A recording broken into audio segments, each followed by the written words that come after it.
The Blue Fairy Book, Story 6, The Sleeping Beauty in the Wood, by Andrew Lang. There were formerly a king and a queen, who were so sorry that they had no children, so sorry that it cannot be expressed. They went to all the waters in the world, vows, pilgrimages, all ways were tried, and all to no purpose. At last, however, the queen had a daughter. There was a very fine christening, and the princess had for her godmothers all the fairies they could find in the whole kingdom. They found 7, that every one of them might give her a gift, as was the custom of fairies in those days. By this means the princess had all the perfections imaginable.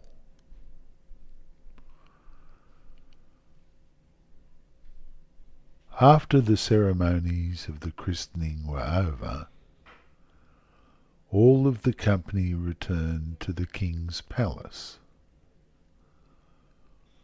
where was prepared a great feast for the fairies. There was placed before every one of them a magnificent cover with a case of massive gold, wherein were a spoon, knife, and fork, all of pure gold set with diamonds and rubies. But as they were all sitting down at table, they saw come into the hall a very old fairy, whom they had not invited, because it was above 50 years since she had been seen out of a certain tower, and she was believed to be either dead or enchanted. The king ordered her a cover, but could not furnish her with a case of gold as the others, because they had only made 7 for the 7 fairies. The old fairy fancied she was slighted, and muttered some threats between her teeth. One of the young fairies who sat by her overheard how she grumbled, and judging that she might give the little princess some unlucky gift, went, as soon as they rose from table, and hid herself behind the hangings, that she might speak last, and repair, as much as she could, the evil which the old fairy might intend. In the meanwhile, all the fairies began to give their gifts to the princess. The youngest gave her for gift that she should be the most beautiful person in the world. The next, that she should have the wit of an angel. The third, that she should have a wonderful grace in everything she did. The fourth, that she should dance perfectly well. The fifth, that she should sing like a nightingale. And the sixth, that she should play all kinds of music to the utmost perfection. The old fairy's turn coming next, with a head shaking more with spite than age, she said that the princess should have her hand pierced with a spindle and die of the wound. This terrible gift made the whole company tremble, and everyone fell a-crying. At this very instant the young fairy came out from behind the hangings, and spake these words aloud. Assure yourselves, O King and Queen, that your daughter shall not die of this disaster. It is true I have no power to undo entirely what my elder has done. The princess shall indeed pierce her hand with a spindle, but instead of dying she shall only fall into a profound sleep, which shall last 100 years, at the expiration of which a king's son shall come and awake her. The king, to avoid the misfortune foretold by the old fairy, caused immediately proclamation to be made, whereby everybody was forbidden, on pain of death, to spin with a distaff and spindle, or to have so much as any spindle in their houses. About 15 or 16 years after, the king and queen being gone to one of their houses of pleasure, the young princess happened one day to divert herself in running up and down the palace. When going up from one apartment to another, she came into a little room on the top of the tower, where a good old woman, alone, was spinning with her spindle. The good woman had never heard of the king's proclamation against spindles. "What are you doing there, goody?" said the princess. "I am spinning, my pretty child," said the old woman, who did not know who she was. "Ha!" said the princess. "This is very pretty. How do you do it? Give it to me that I may see if I can do so." She had no sooner taken it into her hand then, when being very hasty at it, somewhat unhandy, or that the decree of the fairy had so ordained it, it ran into her hand, and she fell down in a swoon. The good old woman, not knowing very well what to do in this affair, cried out for help. People came from every quarter in great numbers. They threw water upon the princess's face, unlaced her, struck her on the palms of her hands, and rubbed her temples with Hungary water, but nothing would bring her to herself. And now the king, who came up at the noise, bethought himself of the prediction of the fairies, and, judging very well that this must necessarily come to pass, since the fairies had said it, caused the princess to be carried into the finest apartment in his palace, and to be laid upon a bed all embroidered with gold and silver.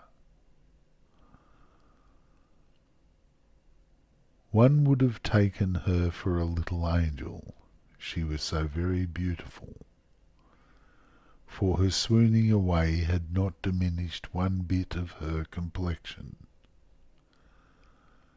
Her cheeks were carnation, and her lips were coral. Indeed, her eyes were shut, but she was heard to breathe softly, which satisfied those about her that she was not dead. The king commanded that they should not disturb her, but let her sleep quietly till her hour of awaking was come.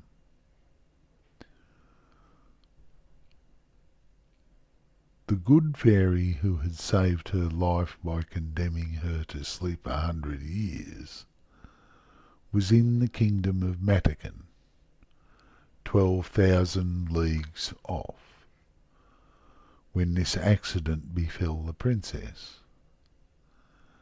But she was instantly informed of it by a little dwarf, who had boots of 7 leagues, that is, boots with which he could tread over 7 leagues of ground in one stride.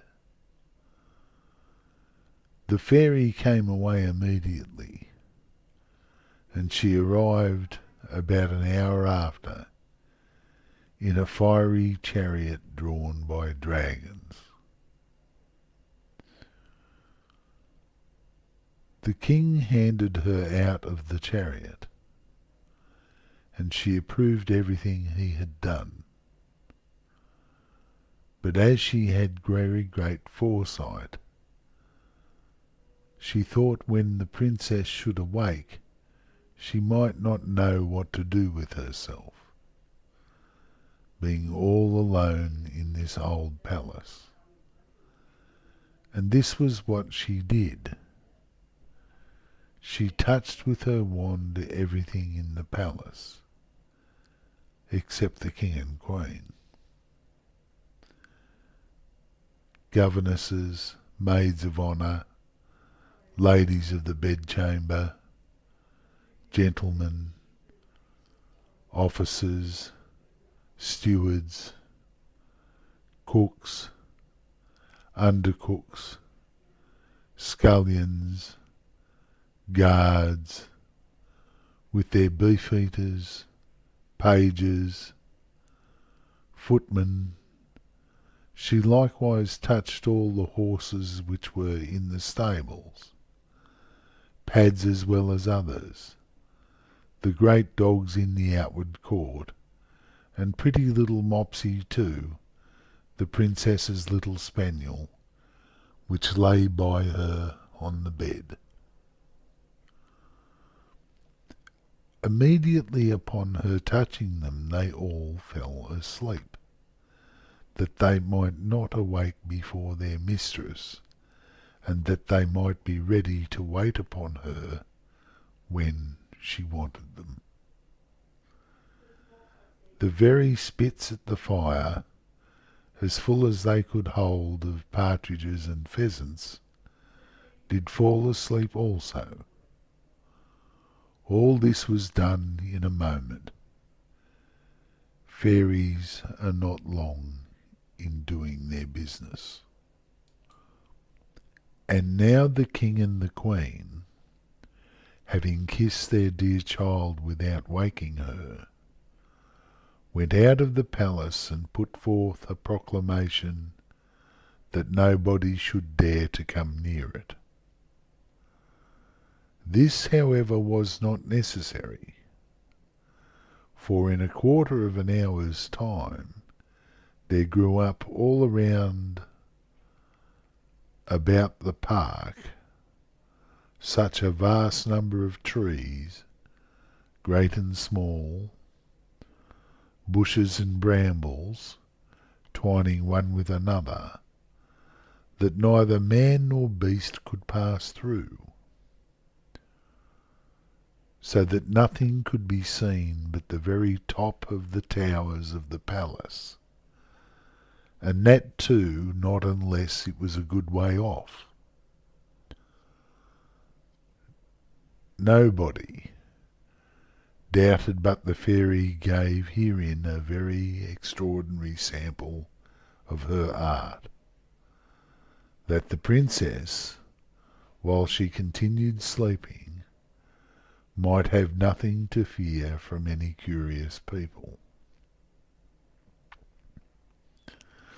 When 100 years were gone and past, the son of the king then reigning, who was of another family from that of the sleeping princess, being gone a-hunting on that side of the country, asked what those towers were which he saw in the middle of the great thick wood. Everyone answered according as they had heard. Some said that it was a ruinous old castle haunted by spirits. Others, that all the sorcerers and witches of the country kept their Sabbath or night's meeting. The common opinion was that an ogre lived there, and that he carried thither all the little children he could catch, that he might eat them up at his leisure, without anybody being able to follow him, as having himself only the power to pass through the wood. The prince was at a stand, not knowing what to believe, when a very good countryman spake to him thus: May it please your royal highness, it is now about 50 years since I heard from my father, who heard my grandfather say that there was then in this castle a princess, the most beautiful was ever seen, that she must sleep there 100 years, and should be waked by a king's son, for whom she was reserved. The young prince was all on fire at these words, believing, without weighing the matter, that he could put an end to this rare adventure, and pushed on by love and honour, resolved that moment to look into it. Scarce had he advanced toward the wood when all the great trees, the bushes, and brambles gave way of themselves to let him pass through.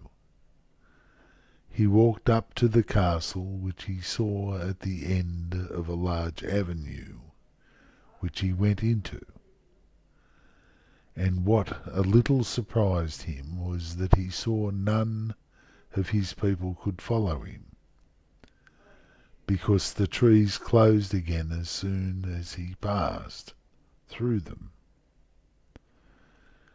However, he did not cease from continuing his way. A young and amorous prince is always valiant.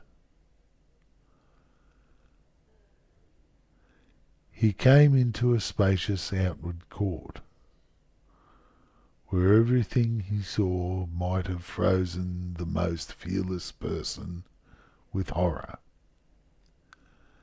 There reigned all over a most frightful silence. The image of death everywhere showed itself, and there was nothing to be seen but stretched out bodies of men and animals, all seeming to be dead. He, however, very well knew, by the ruby faces and pimpled noses of the beef-eaters, that they were only asleep, and their goblets, wherein still remained some drops of wine, showed plainly that they fell asleep in their cups. He then crossed a court paved with marble, went up the stairs and came into the guard chamber, where guards were standing in their ranks, with their muskets upon their shoulders, and snoring as loud as they could.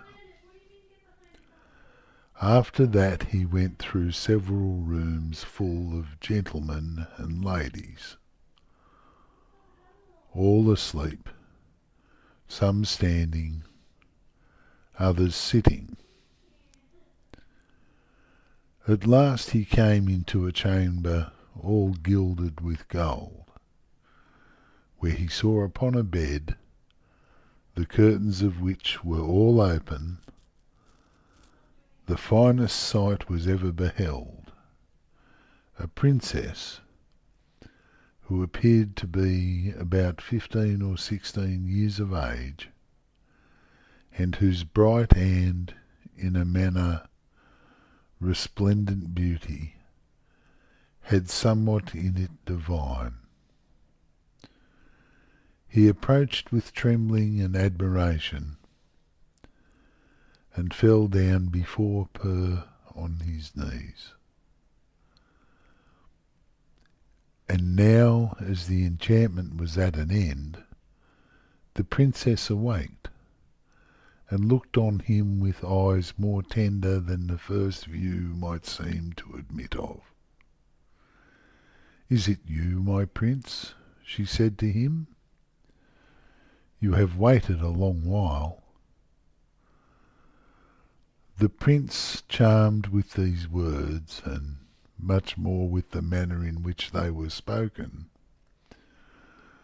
knew not how to show his joy and gratitude. He assured her that he loved her better than he did himself. Their discourse was not well connected. They did weep more than talk. Little eloquence, a great deal of love. He was more at a loss than she, and we need not wonder at it. She had time to think on what to say to him, for it is very probable, though history mention nothings of it, that the good fairy, during so long a sleep, had given her very agreeable dreams. In short, they talked for 4 hours together, and yet they said not half what they had to say. In the meanwhile all the palace awaked. Everyone thought upon their particular business, and as all of them were not in love, they were ready to die for hunger.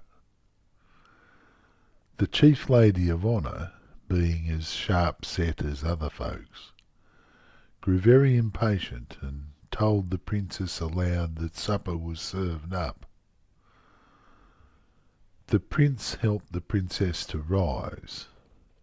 She was entirely dressed, and very magnificently, but his Royal Highness took care not to tell her that she was dressed like his great-grandmother, and had a point band peeping over a high collar.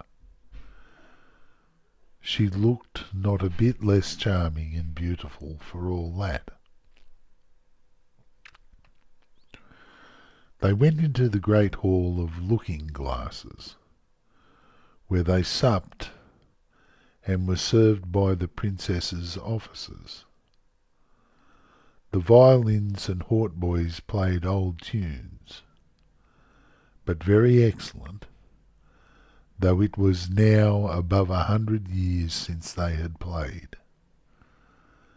And after supper, without losing any time, the Lord Almoner married them in the chapel of the castle,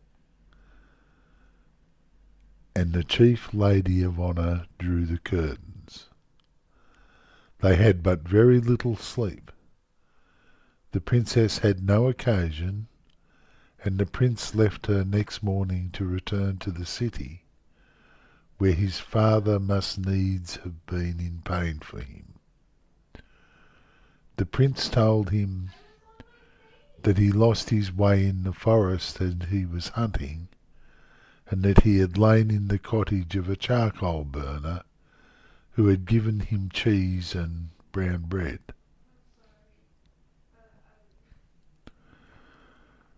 The king, his father, who was a good man, believed him, but his mother could not be persuaded it was true, and seeing that he went almost every day a-hunting, and that he always had some excuse ready for so doing, though he had lain out 3 or 4 nights together, she began to suspect that he was married, for he lived with the princess above 2 whole years, and had by her 2 children, the eldest of which, who was a daughter, was named Morning, and the youngest, who was a son, they called Day, because he was a great deal handsomer and more beautiful than his sister.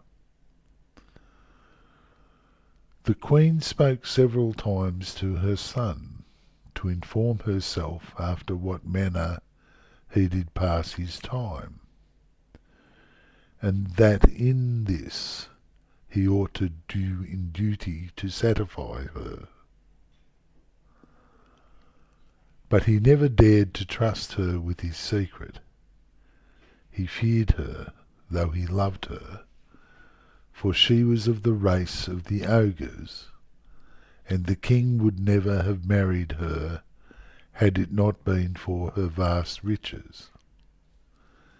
It was even whispered about the court that she had ogreish inclinations, and that, whenever she saw little children passing by, she had all the difficulty in the world to avoid falling upon them. And so the prince would never tell her one word. But when the king was dead, which happened about 2 years afterward, and he saw himself lord and master, he openly declared his marriage, and he went in great ceremony to conduct his queen to the palace. They made a magnificent entry into the capital city, she riding between her 2 children. Soon after the king went to make war with the emperor Contalabat, his neighbour.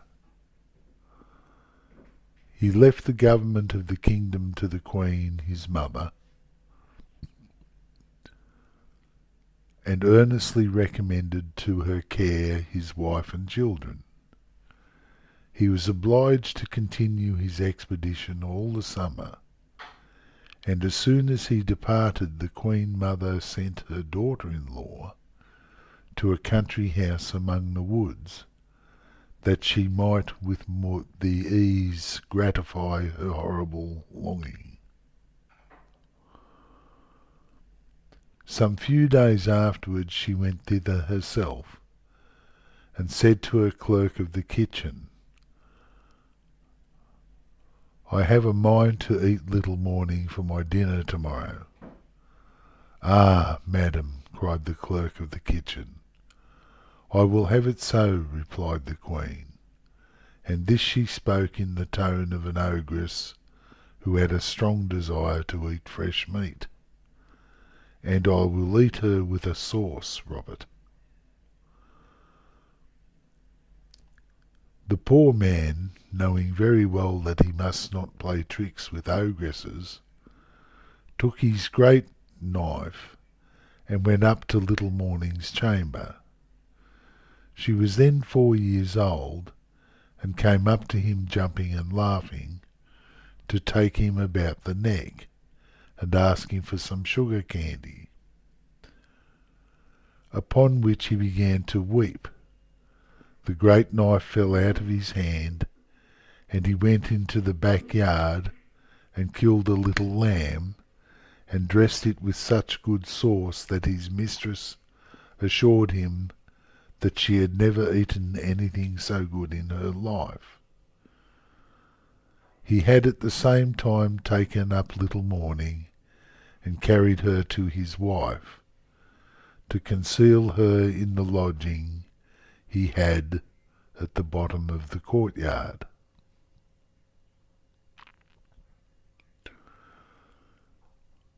About 8 days afterward, the wicked queen said to the clerk of the kitchen, "I will sup on little day."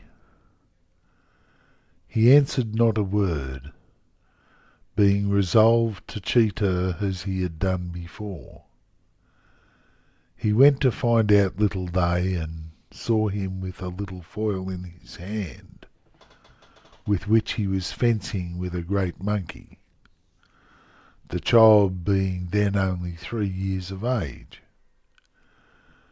He took him up in his arms and carried him to his wife, that she might conceal him in her chamber along with his sister, and in the room of little day cooked up a young kid, very tender, which the ogress found to be wonderfully good. This was hitherto all mighty well, but one evening this wicked queen said to her clerk of the kitchen, "I will eat the queen with the same sauce I had with her children."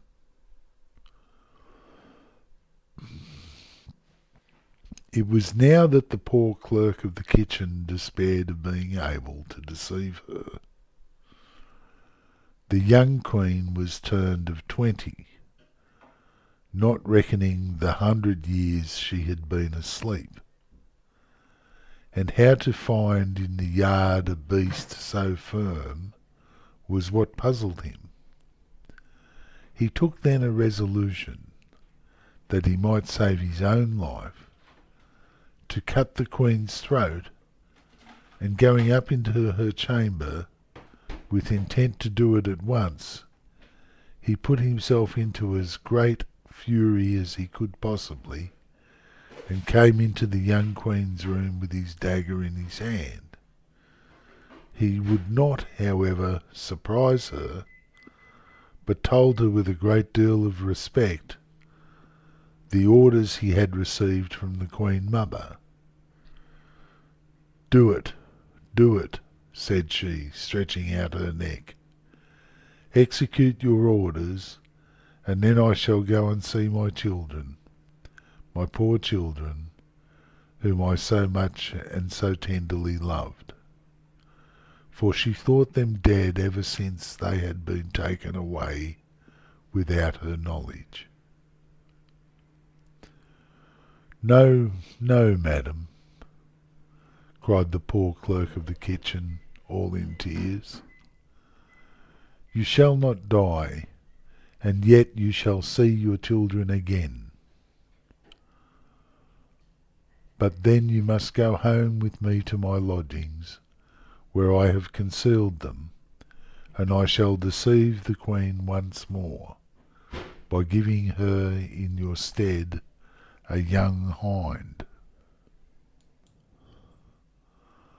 Upon this he forthwith conducted her to his chamber, where, leaving her to embrace her children, and cry along with them, he went and dressed a young hind, which the queen had for her supper, and devoured it with the same appetite as if it had been the young queen. Exceedingly she was delighted with her cruelty, and she had invented a story to tell the king, at his return, how the mad wolves had eaten up the queen, his wife, and her children. One evening, as she was, according to her custom, rambling round the courts and yards of the palace to see if she could smell any fresh meat, she heard in a ground room little Day crying, for his mama was going to whip him because he had been naughty, and she heard at the same time little Morning begging pardon for her brother. The ogress presently knew the voice of the queen and her children, and being quite mad that she had thus been deceived, she commanded next morning by break of day, with a most horrible voice which made everybody tremble, that they should bring into the middle of the great court a large tub, which she caused to be filled with toads, vipers, snakes, and all sorts of serpents, in order to have thrown into it the queen and her children, the clerk of the kitchen, his wife and maid, all whom she had given orders should be brought thither with their hands tied behind them. They were brought out accordingly, and the executioners were just going to throw them into the tub, when the king, who was not so soon expected, entered the court on horseback. For he came post, and asked, with the utmost astonishment, what was the meaning of that horrible spectacle. No one dared to tell him, when the ogress, all enraged to see what had happened, threw herself head foremost into the tub, and was instantly devoured by the ugly creatures she had ordered to be thrown into it for others. The king could not but be very sorry, for she was his mother, but he soon comforted himself with his beautiful wife and his pretty children. The end.